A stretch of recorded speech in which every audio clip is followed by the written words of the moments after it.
Hello and welcome to the MHG podcast, a brand new podcast. Well, it's not really a brand new podcast because it's a brand new year. It's all the same as our podcast.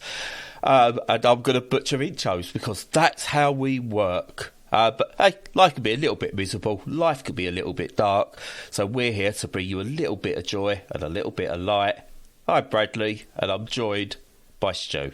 How you doing, Stu? Yeah, not too bad. Never particularly excited by New Year. I never really celebrate it or anything, and tend to kind of be one of those people sort of shaking my fist at the sky when all the fireworks are going off at midnight and I'm trying to sleep. That's how old I am. But it's there's some good stuff coming up in the new year that I'm focusing on, so I can't moan too much. No, we finished off we watched. What did we watch? What was we watching? Oh, we started watching that Vigil over Christmas on BBC after hearing some good things, and we decided to watch the last episode of that we watched the last 2 or 3 episodes on New Year's Eve, and it was really good in the last episode, so we continued watching that past midnight. Nice. That's a good way of doing it. Yeah, we've been hammering Breaking Bad again, going through that because I haven't watched that for years, so that's been good. And we're doing that on New Year's Eve. Yeah, so, Nice. No need to call the police on either of us then for excessive noise or misbehaviour, I think. Just the weird smells and the blue meth. Yeah. That's right. And those weird sort of body-shaped parts in plastic containers that may or may not contain acid and human bodies. Exactly. Watching Breaking Bad. This is that. Yeah, that's in inverted commas. Yeah. Yeah, that's your excuse. Yeah. Do you know what else can be bad, Stu? It can be broken. Well, what can be broken and bad? Video games, Stu. They certainly can. Yeah, they can. And I'm just going to go, do you know what else those broken, bad video games can become? What can they become? Really good bloody video games, Stu. Yeah, they can. Sometimes. So, right. So, this isn't great for a video game podcast, but have you been playing anything? Well, not much, but I have been playing a little bit. I've been mostly focusing on VR because I've just not been in the mood to play anything else really, and very specific VR stuff. Because what got me firing the Quest 2 up again was getting Asgard's Wrath 2, but I'm not ready to talk about that because I've not put enough hours on it. Because I've just not really wanted to spend the time thinking or engaging with stuff. Everything has been very surface level. I feel like I've had total burnout for various reasons over Christmas and New Year. So I've been playing aerobic kind of games on the VR. So Beat Saber and Pistol Whip. And I bet you probably everybody knows what they are. But for the 3 people out there who've not got VR or not had a go in VR or whatever, Beat Saber is a game where it's a rhythm game where you have 2 lightsabers and you stand still and a conveyor belt comes towards you, a little bit like clacks with objects on it, and you have to hit those objects in time to the music, and the music is very, very good, which is obviously life or death of these types of games. So it combines a really good rhythm game with the fact that you're using lightsabers to cut through these blocks. So you can't really lose. And it's arguably on points. If you do it on a point system, it's arguably the best VR game. I mean, the best VR game is obviously Half-Life Alyx, but for sheer kind of replayability, really using that kind of physical thing, so using it as a workout and everything like that, it's definitely the best value for money. It's the Wii Sports of VR, really. So it's a cracking game, and it's really always good to get into. And Pistol Whip is sort of similar, but very different in a couple of key ways, in that you move into the screen, although it's on rails, and it's like an on-rail shooter. It's slightly rhythm based as well, but you're shooting stuff, and it's kind of it's like a psychedelic John Wick basically. So you're blowing goons' head off at insane speeds, you can dual wield if you want to, and kind of spin around and blow like two people's heads off at the exact same time in different directions. But it's not done in a violent way. It kind of looks like Super Hot, but a little bit more sophisticated. And yeah, another one that's just really, really good fun and a good workout, because you have to physically move your body to avoid gunfire, and also to get underneath objects and squeeze past objects and stuff like that. So yeah, really, really, really good to just, especially when you can't get out much because of all the rain. It's nice to have that little kind of workout to do at home. So yeah, that's what I've been doing basically. Yeah, maybe I should rob Lucas's Meta Quest and do some exercise stuff. Yeah, you could do. And yeah, I need to start getting fit. I'm at that stage where I'm walking like 10 paces and I'm out of breath and things and I've got to get myself sorted, so maybe I'll do it via the medium of video games. Well, why not? Yeah, it's not a bad way of doing it, especially as you don't have to have any extra kit. Like, it's great doing like the Beatmania kind of stepping on the pad things, but yeah, that's a big faff. The Quest, you just slap it on and off you go. So yeah, it's worth a go, and you can kind of tweak things to be as easy or as hard as you like. So yeah, why not? Just as an aside, our first aside of 2024, of many, I dare say, you mentioned John Wick with Pistol Whip. I finally got round to watching the John Wick movies. After many, many attempts. It's one of those where I started watching the first one a while, like years back, and never got round to doing it, and then I've always just never got to actually sit down and watch it. So far I've watched the first three, and yeah, they're as you expect, they're fine. You know what, the action is brilliant. They're like performance pieces rather than movies, I find. And I was going to sit down last night and watch the fourth one. So I loaded it up on Amazon Prime, and then I sort of looked at the time frame of it, and it was like 3 hours! How can you turn John Wick into a 3-hour film? The fourth one! That's mental. Yeah, no, I saw that at the cinema, and I remember thinking it was like a total bum number kind of thing. Yeah. I can't sit down for 3 hours. I'm going to have to watch it in like 2 parts. Jesus. But yeah, do you know what? Some violence and gunny stuff. I like it. It's a perfectly fine series of films, but 3 hours. Jesus, it's like an operetta. I thought the first one was all right, and then I wasn't as enamoured by it as everybody else. Thought it was all right, and then the others are kind of glorious. They are just fine. I think they'd be fine if you just turned off all the dialogue and just had like some like and had music. Had literally opera music behind it. I'd like this performance art. Yeah, that's a really good point. If only companies were brave enough to do stuff like that these days, but they're really not. But I mean, because it's like I like Keanu, but his acting's not gonna put a film through. No. Yeah, my wife really, really loves them. She became like totally enamoured with them. But yeah, kind of bounced off it a bit. But yeah, they're all right. Is that because of the Keanu eye candy? Definitely part of it. I don't think she fancies him very much. She's very honest and open about who she does fancy, but I don't think she fancies him very much. But she recognises that he looks way better now than he did when he was young. Ironically, like partly because of the hair and. I'd agree with that. In all fairness, yeah. I think he looks a lot better now than he did when he was like whoa, and Bill and Ted and stuff like that. Yeah. Talking of which, I did notice there was one little nod to the Matrix in there, because obviously Lawrence Fishburne's in it as well. And it wasn't the little nod that I thought it would be. Because he goes, guns, lots of guns. And I thought there'd be a red pill, blue pill reference, in all fairness, between him and Lawrence, but there wasn't. So they rug pulled and then put one in anyway. True. Oh, that's just making me want to watch The Matrix again. Oh, I love that film.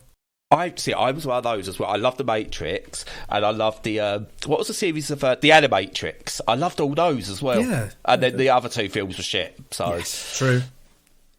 But obviously we don't watch that now because it's like a trans allegory film, so we don't want to watch that now. It won't. No, I'm not woke. I can't believe they turned that film woke. Yeah, turning it into some woke bullshit. Yeah, no chance. Oh yeah, we've become a right-wing podcast, by the way, people. Sorry, just want to pop that in there. Yeah. Different for that's our 2024 thing. We're right-wing. That's the new direction for the new year. Anything we don't like is woke. Yeah, too right. Yeah. So, talking to Keanu, what woke bullshit have you been playing then? I've been playing Cyberpunk. Back to Keanu. Yeah, Keanu. It's the year of Keanu, I'm telling you.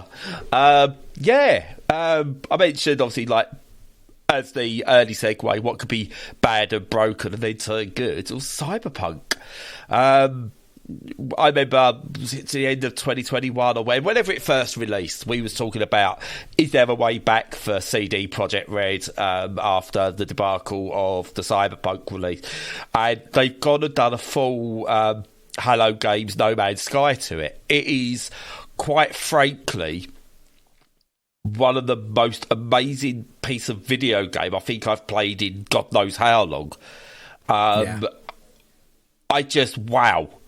That the world right, so let me get first. There is still some bug issues, but it's a massive open world video game. There are going to be bugs in open world video games because of the amount that's got to come together to create an open world that feels lived in. Like I had last night, I was playing and I was getting a lift from someone in the game for a mission, and it tried to turn, like the AI tried to turn out to start driving and caught another car and ended up going in circles because it didn't know how to correct itself, so I had to skip the ride, which I don't like doing. I don't like skipping the rides because it's just an amazing place just to be in. Yes. I just don't mind that moment of just sitting there in silence. It's brilliant. So there are still bugs in it and little bits like that, but overall the world feels so alive. The stories are brilliant. I've gone from going, like we mentioned, a John Wick style shootout mission that was just all action. So I'm in the middle of what feels more like a film noir style investigation mission. And it's just like the changes between the stories, and like they can go for 5 minutes, they can go to an hour and a half, all these little side missions, and it's just brilliant. Which means when you do get the fetch quest stuff, it doesn't feel like, oh god, here's another one, because it's broken up so well by other stuff, and the pacing of it is just so good. I did end up getting Phantom Liberty. I got some credit, so I went, you know what, I am going to pick that up because I've got to... I think I've got the mission coming up that allows me to unlock Phantom Liberty. Something to do with automatic love or something like that, it's called, the mission. Right. And I'm kind of putting off doing that one at the moment because I just like getting drawn in by everything else. And I've got some tarot cards to collect, which are proper little side... in other games which would be like nothing stuff, but I'm like, I'll tell you what, I'm gonna do these couple of bigger missions that I'm doing. They're like this investigative one, then I'm gonna go collect some more tarot cards, then I'm gonna go and do another, because I've just done the one with the spoilers, the cab firm where it goes completely corrupt. That's great. That's a great little mission. I loved it. It's got the what's her name from the woman who voices GLaDOS in it as well, which I really like. Very clever. But what starts off, you thinking, these are just a couple of little while, you've got to go collect all the cabs and everything, so you do all those, and then he comes back to you later, and you just go like it's like locked down and everything. It's just it's really, really so well done, and I can't believe I slept on it as long as I did and dismissed it because. This is what a AAA game should be. Now, their mistake was they should have slept on it themselves for another year. And this is where I think the AAA companies need to learn. If you've got a good game and you know you've got a good game, either don't announce it too early or be honest when you announce it. Go, look, we've got this game. We know it's going to be brilliant when it's done. We're going to announce it now, but be warned, this could be a good decade in development. That's all we're going to say. Because then you don't get the expectation of people going, well, where is it? Where is it? Where's the news? Because you could just go 5 years in, it's still being worked on, things are going well, but as we warned you ahead of time, it's going to take a decade for this thing to be ready. And if you do get it ready before that decade's up, hey, it's a lovely surprise for everybody. And rather than sort of like people like me discovering it later on and going, hey, bloody hell, this is actually really good, after completely dismissing it, you probably get everyone wanting it instantly. So I think there's lessons to be learned, but do I prefer this to The Witcher 3? That's the question, and I don't know. But it's so good so far, and I'm like 25 hours in game. I think like 28 hours with like all the other bits in menus and repeating some missions that I found and stuff like that. And I just I don't even want to see the end of it yet. It's that good. I know I was definitely like that. So yeah, I got to around I think I could have done the end game sort of legitimately, I think about the 50-hour mark, and I think my final time on it was about 90 hours on the original main game. And yeah, it was all like, I don't want to let go of this game. It was all that. It was just, I can't let it go. I want to be in this place. And it was kind of like the equivalent of, you know, when you're scavenging around for things to do. I'd done everything in the game by that point, and it was just like, yeah, I'm a god amongst men, and well, amongst women because it was a female character. Just people, because I'm a person. I'm a them. Indeed, yeah. We spoke about like it's weird that there's like a lot of people talk about it's a game that's like transphobic in ways, and I think we discussed it, and we won't go into detail now. And the more I've played it now, the more I look at it and go, do you know what? I think what they tried to do, they tried to satirise the way people are towards trans people and got it wrong. I don't think there was any ill intent with like the mix it up ad campaigns and stuff like that they had in the game. I don't think there's any ill intent there. I just think they completely misread the room and got the satirisation very, very wrong. Yeah. I think it was an honest mistake on their part, and I'm willing to give them the benefit of the doubt. Yeah, no, because I agree. The fact is, you can be any character you want, right down to being able to design your own genitalia, which for some people who are trans, for people who are not sure about themselves, I think that's a great outlet, because like for me, I could choose a character, and I've chose a female form character with genitalia, with male genitalia, sorry, as like, you know, if I was to be my true self, that's what I honestly think I would be, but being able to like sort of like put that into a game rather than choosing a man or a woman, I think is absolutely forward thinking. But anyway, that we spoke about that before. We'll probably speak about that again down the line, more in depth. But yeah, it's, you know, that side of it, I think they just misread the room. I don't think there was any ill intent, but you know, it's a very inclusive game, which I really like as well. There's no good people, there's no bad people as such. There's people as well, which is really well done. It's not just pure good and evil. I just really so good. Yeah, I completely agree. It just seems to have that brilliant balance of being a kind of active action adventure game, but with RPG trappings, which is how I feel like Western RPGs kind of are, really. And it just does it so brilliantly well, and you really do feel like you're playing a character, and you do feel like the other characters in the game are proper characters and properly well written, but it doesn't just have them be themselves by big exposition dumps.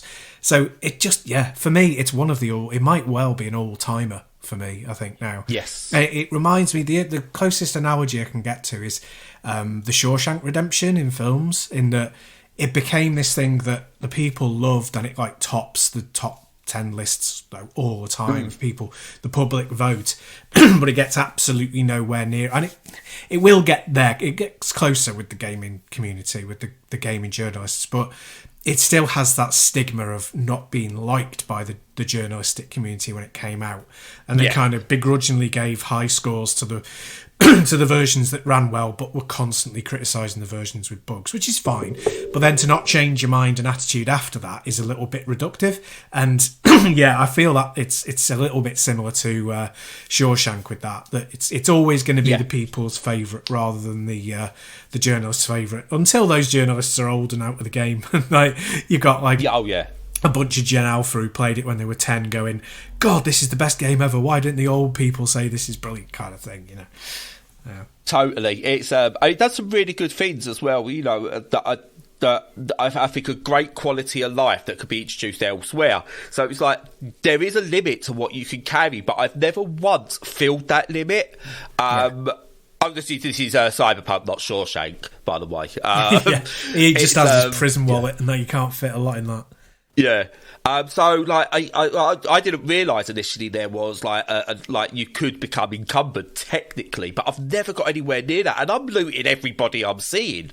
I'm seeing anything. I'm having that. I'm a proper thief. Also, you can pump all your level up points into one thing, but you don't feel, like you play other games. Like if you play Fallout and you put it all into intelligence, for example, in Fallout, and then you realise you can't pick a lock, or you're not very good at actually shooting and getting quick chances.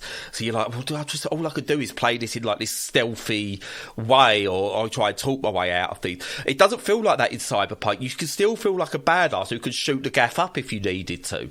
Or there's ways, like if there's a door or something that needs, like, you got to brute force it, but you haven't got a brute force thing. You could do technical abilities to get through it and stuff like that. So it's well balanced there as well. And I didn't realise it also has a stamina bar. Right? I just didn't realise. One of my upgrades said, it increases your stamina. I'm like, there's a stamina bar? I've been running around and punching things left, right and centre. I didn't realise there was an actual stamina. Because it's taken these things, and it's like the stamina thing, it kind of negates a bit what your strength might be. So if you're hitting someone, you might not hit them as hard, but if you're hitting them with a katana, you're still going to do damage. And it's not just gone, your stamina's gone, so your katana's going to be like tapping them with a bread knife.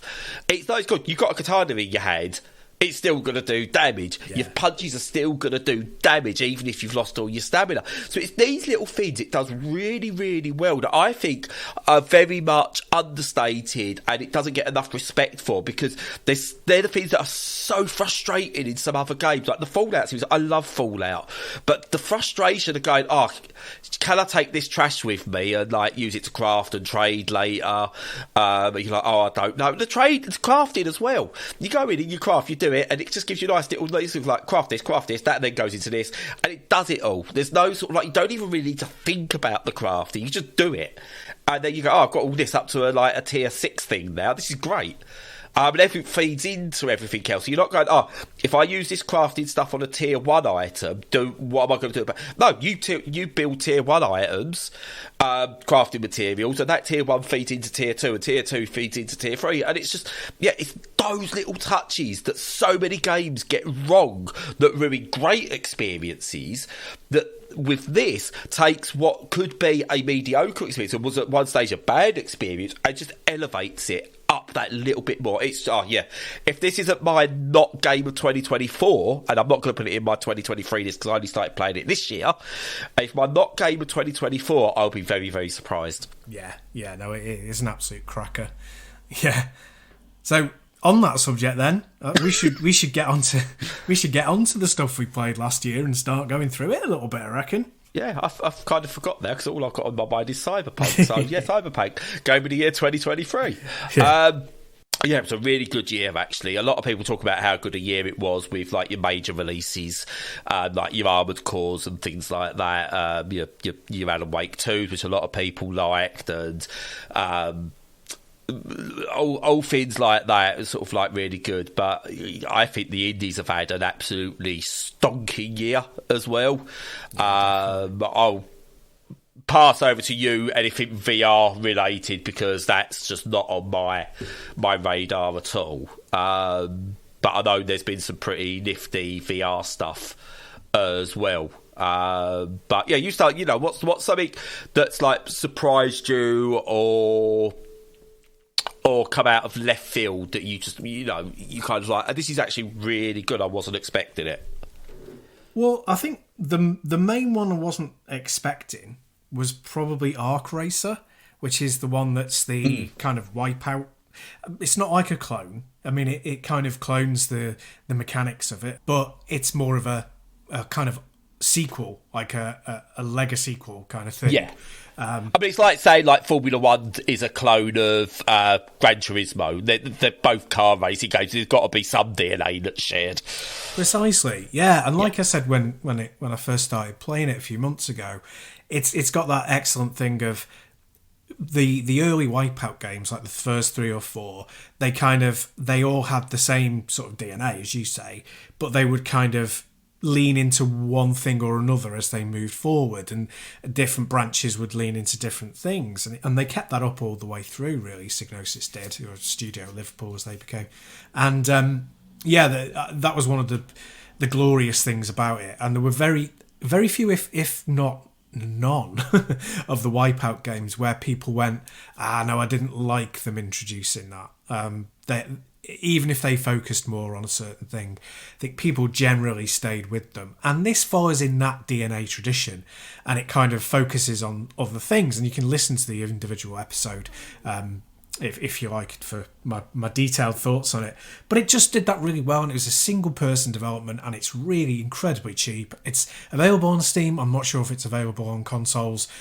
But yeah, incredibly cheap, a great Wipeout game to play, and even better than that, and tying into VR. So there's that new mod come out where you can play supposedly all Unreal Engine 4 and 5 games in VR on PC now. It's like this ultra mod basically that allows you to do it, and one of the sort of flagship, as it were, ones is like the RoboCop Rogue City, but all of the games should, to a greater or lesser extent, be able to be played in it, and this is one of them. I've not had a chance to do it yet, but I'm really looking forward to doing that as well, because Wipeout in VR is just one of the greatest experiences. You just can't beat it. So that's a real standout, massive, kind of huge thumbs up game from me for 23. Yeah, I've played a little bit of it, and whilst I haven't got that feeling of it yet as you, it is really good. I've enjoyed what I've played of it, but I've not played enough of it to really sort of go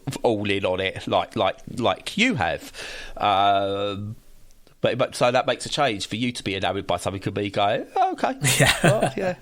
Sure. Very true. No, it is really good. I do want to spend more time with it. I'm gonna sort of start it and bump it onto my homepage on the Steam Deck so I can remember it and give it a play. So for me, a game that jumped out of absolutely nowhere, and I honestly, I kind of saw it and initially thought, this is gonna be crap. Because it looks bland in many ways, and it's got the sort of the look of I don't want to say it looks like an asset flip, but it looks like it's got asset flip models, and the logo for the game looks like it's just been slapped on. There's no effort been put into it. The menus are really poor, but the game turned out to be brilliant. And the best climbing game of the year, because there's been more than one.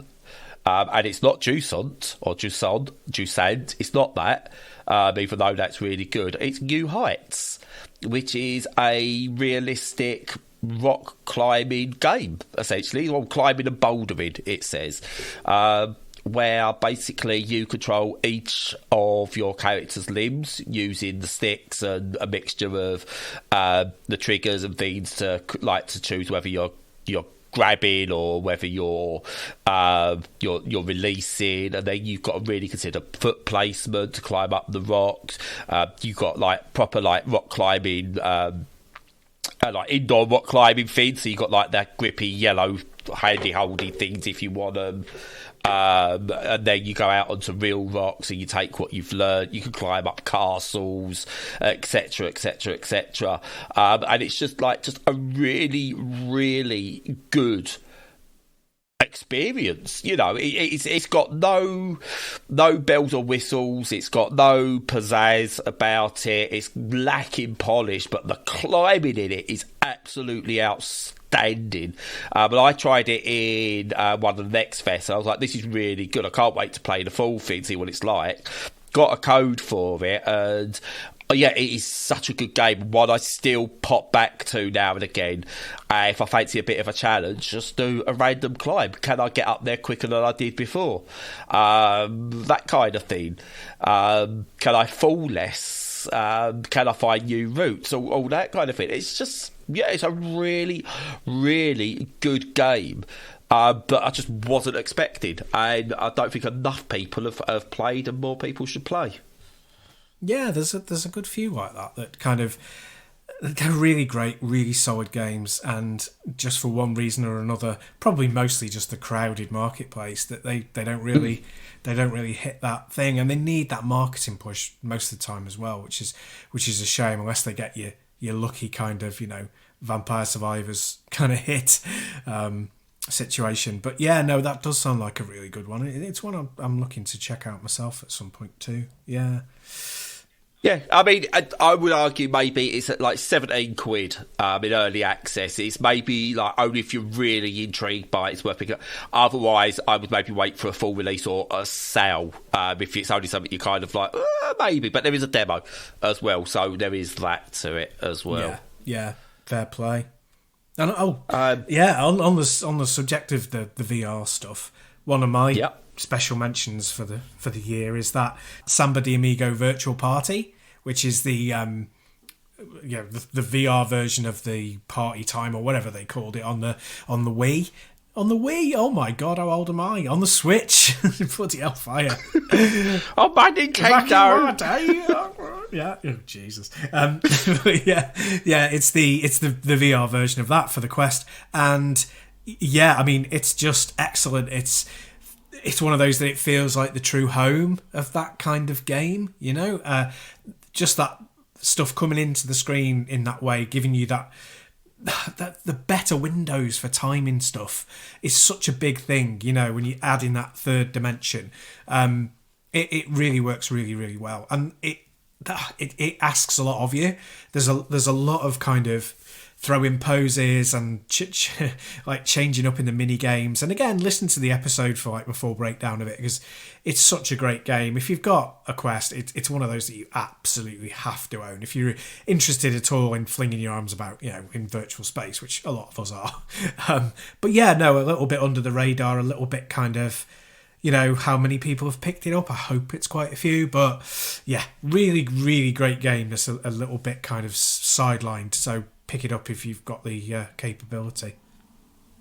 Definitely. I did like Samba de Amigo in the olden days. On the Dreamcast, I think I played it. Was it on the Dreamcast? Yeah, that's right. Yeah, it's nice and old now. But, yes. Yeah, and that thing again of the technology moving on to the point where you're not ever blaming the controls in VR, because they're always perfect and always precise. You might. Well, you might, yeah. You can always blame the controls. Absolutely. You're never bad at a game. You need that as an out, definitely. Yeah. But yeah, no, it's not like, I remember playing Samba de Amigo on the Dreamcast and those maracas, and a lovely idea that worked 70% of the time, let's say. It's almost like, and I think this should be their new phrase, Sega, a bit ahead of their time. Just a bit. Yeah. So I'm going to change tact a little bit now, because I want to talk about, very briefly, a game that I was... If you'd have said to me, name an upcoming game, Brad, that's going to be your top 10 list, guaranteed, I would have said this one. But it's not. And it's probably one of the most disappointing games I've played this year. And that's City Skylines 2. Yeah. I was so looking forward to this. Take City Skylines... Take what the modding community had done and just, there you go, City Skylines 2, everything with the modding community had done into the current City Skylines, a few little like bells and whistles and little changes, and golden. No. It released a bug-filled mess in the end. The core stuff is still there. When you first start, you're like, this is absolutely fine. And I was drawn in, but the more you play it, the worse it gets. It's kind of City Skylines by someone who's like just trying to be like City Skylines and doesn't quite get what it is. It's just so... Like the new things they've introduced, such as the farming and the way you can do the farming and stuff like that, is all fine, but it doesn't add to the game. It's gone bigger and quote unquote better, and I think it's pushed itself too far in how it works. And yeah, I one of the things I hoped it would have been almost like an architectural painting. Like I sometimes want to sit down and just go, right, let me plot out some roads and pop down buildings and make my cities. That's what I want to do. I don't care about the resource management and stuff like that. I just want to make nice looking cityscapes. And the first game allowed you to do that. You could do that. You could turn everything off and just go build your city. There were mods then that allowed you to remove the birth and death rates and all stuff like that, the needs and everything of all your citizens, which was really, really good. And again, it's something like, well, City Skylines 2, take that mod that was really popular and pop that into City Skylines 2 as a feature. No, not done it. And it kind of like to go from sort of like cityscape painting almost in a way to sort of having to play the game properly in the way they've attended. It is a bit of a disappointment. But even what they've done in terms of how you sort of like you unlock stuff, it just doesn't feel quite as good.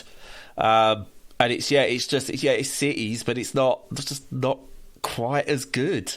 And broken in places, and that's just a shame because it was quite possibly one of the most anticipated games of the year for me, and it's just what a shame. Yeah, that is a shame. It's often like, I mean, it's not a game I've ever played or ever would, but I mean, I've played things like that have like iterative releases, and in the meantime, between the iterations, people mod them, and you really have to come like with your firepower or blazing when you're bringing out a sequel.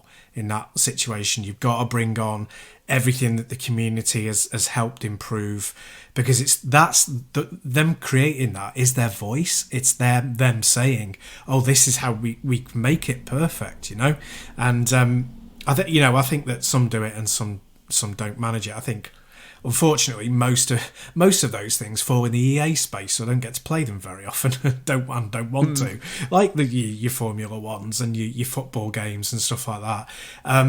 But yeah, no, there's definitely that thing of when you come back, you've got to come back fighting and bring the right things with you, and it doesn't sound like they have, which is a real shame. But yeah, I mean, as disappointments go, that's a big one, but it's probably not as big a disappointment as my biggest disappointment of last year, which was... And that's me. Yeah, that's perennial. That's every year. But no, my specific biggest disappointment was Tears of the Kingdom, because... I absolutely loved Breath of the Wild. It's one of my favourite games of all time. It's right up in my top 5.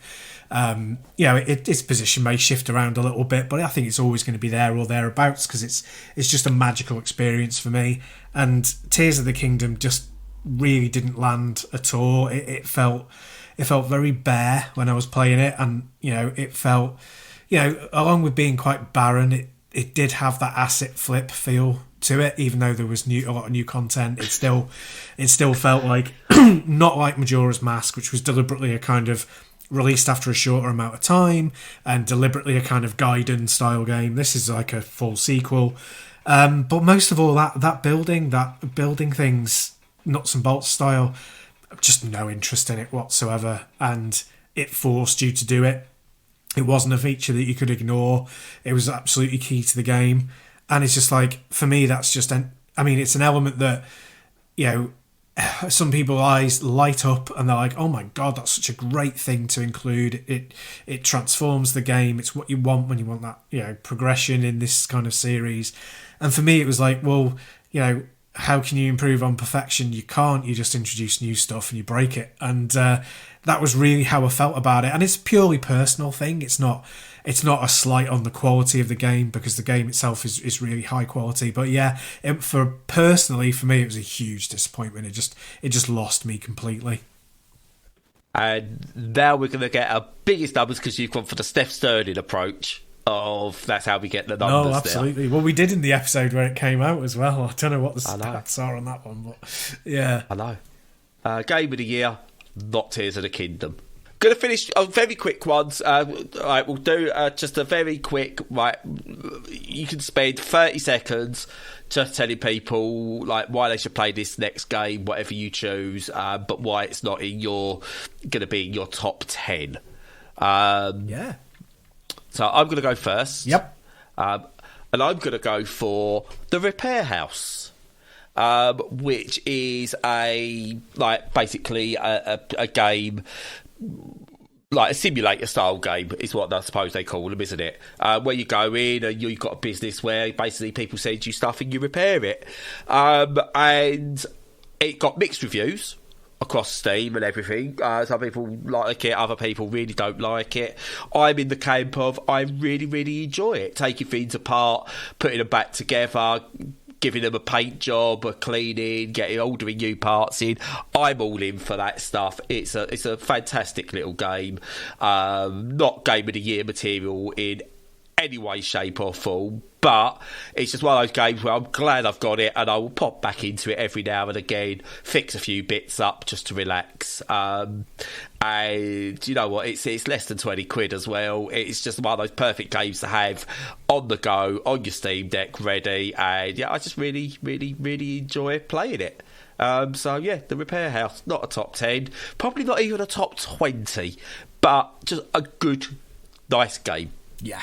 And it bears repeating that things that land in our number 25 spot are probably still really good, because it was an insane year for good games. Yes, it really was. And yeah, picking one as a kind of special mention apart from what we've done already is really hard, because there's still so many good ones. But we could go on for another 3-4 hours going through games that won't make our top 10 that are still worth playing. I know, it's mental, but I mean, I will call out Cotton Rock and Roll. Because I started playing that at the beginning of the year. It's a side-scrolling shoot 'em up in the Cotton series, and it doesn't do anything like spectacular, compared to what the previous games did or do. But it's really, really excellent. It's a perfectly balanced Cotton game, and it's got loads and loads of characters in it that all have their individuality and play style, and are sometimes injected from different games, even without spoilers. It's totally one of those that, if you've got any interest in this genre whatsoever, it's one of the last few years' real highlights and standouts. And there's been a good few of them, so it's doing well. So yeah, it doesn't do enough new for it to be, oh my god, this is top 10 material, but it's definitely one of those genres. Probably a genre staple of the last few years. So, yeah, any interest in it whatsoever, it's definitely one to check out. And like The Repair House, I'm looking, it's got less than 50 reviews on Steam, which suggests it hasn't sold all that well either. Yeah, very niche. Neither of those games. Yeah, so Repair House hasn't sold that well. This doesn't seem to have sold that well. Hopefully I'm wrong. Hopefully people are just playing the hell out of them and forgot to write about them. But there you go. So, if they're the games, Stu, that haven't made our top 10. Can you imagine how good our top 10 is going to be next week, and how everyone's going to be in agreement with our top 10? Oh, yeah. When mine's not... I don't think mine's going to have a AAA in it at all. Because Baldur's Gate's indie, isn't it? If that gets in. Yeah, I guess so. I know it cost them a fortune, but I think they are an individual studio. They are. It's published. Yeah, it's published by Hasbro ultimately, wasn't it? Because they own Wizards of the Coast. Don't know. I'll have to check on that. But anyway, it might. Let's say it might be. It might be indie, might not be. Technically, I suppose you could say technically Cyberpunk's indie. I suppose, yeah. In the way that Valve are indie, I guess. Yeah. Yeah. But yeah, you can't put Cyberpunk in an indie roundup or anything like that. But that's another discussion about what actually is indie these days. True, but it's because Dave the Diver's not indie. Yeah, I know, it's true. It isn't. Yeah. But yeah, no. Your predictable AAAs, they are not there. Really, I don't think it's going to be an unusual one, but a good one. Some corkers in there. Yeah, we're different. Well, we're different not just for the sake of being different. We just genuinely don't play those games. That's true. So there you go. And it's not Tetris this year. That's a shame. Yeah. There's been no new Tetris this year. No new proper Tetris this year. But yeah. Oh no. Anyway, yeah. I've got nothing else. So I'm gonna be quiet. I'm gonna shut up now, and I'm gonna give the floor to you to decide what we do next and how we take this out. Yeah. No, fair play. No, I mean, yeah, it's been a difficult kind of last few weeks, but yeah, games have kind of been an escape in a way, but only really into VR. And I think the fact of how far it takes you away, VR, versus any other kind of, entertainment, is quite unique and very good for getting you out of the way. Because I think it's similar in a way to how books like novels take you out of things when you sort of create and you create that world and you're immersed in it. And obviously, with VR, you're just immersed in it. You don't create it. But yeah, sometimes you need to have a bit of a getaway, and I definitely needed that the last few weeks. So it's been a bit of a boon, and I've been off I haven't turned my Steam Deck on in about a month, which is crazy. It's normally just permanently on, and I have the constant the constant push pull of, oh God, do I run it off the battery or should I plug it in, or how quickly is this going to run out, and all that sort of stuff. Oh, mine's just permanently plugged in. Yeah, it's probably for the best. Yeah, yeah. So it's been a funny month or so, and it's not come across in the podcast because we recorded the last two sort of back to back. But yeah, it's been a bit odd. But I'm hoping things are going to be better in the next few weeks, and we'll talk about it more as we go along. But for now, I think that's it. So as usual, follow us on all the socials. Make sure you engage with our content there and join our Discord if you fancy having a chat with like-minded people. And other than that, have a good week. Happy New Year. Stay safe and stay sane.